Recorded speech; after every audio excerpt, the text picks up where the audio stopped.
Well, we can tell you that the officer who was shot himself. That, according to the detectives here at San Marino Police Headquarters, who are working on a most bizarre case. They also say that this Sunday morning episode, the one thing they can conclude is that neither man had been drinking.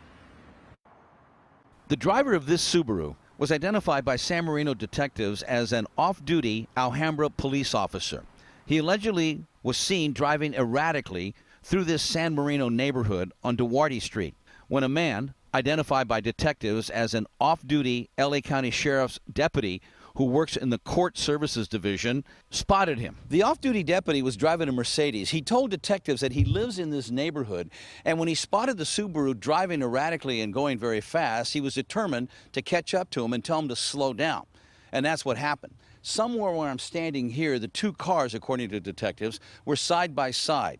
The off-duty deputy motioning to the man in the Subaru to roll down his window.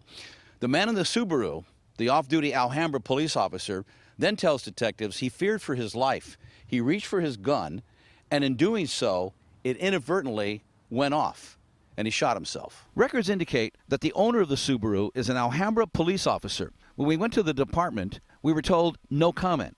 Same answer when we tried to get a hold of anyone at City Hall. San Marino PD would not release the name of the officer either.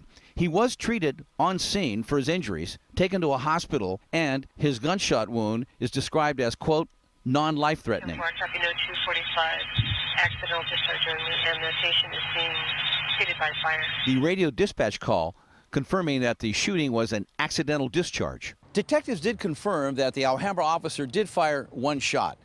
When I asked if the deputy in the Mercedes heard a gunshot, they wouldn't answer. When I asked if he stopped right away, they said a few blocks away. When I asked if he called police right away, the response, eventually. No comment from the LA County Sheriff's Department. And San Marino detectives said that they will not release the name of either the deputy or the Alhambra police officer until the investigation is over and it's determined if there was a crime committed. So the investigation goes on. No one in the neighborhood that we talked to said they saw anything on Sunday morning.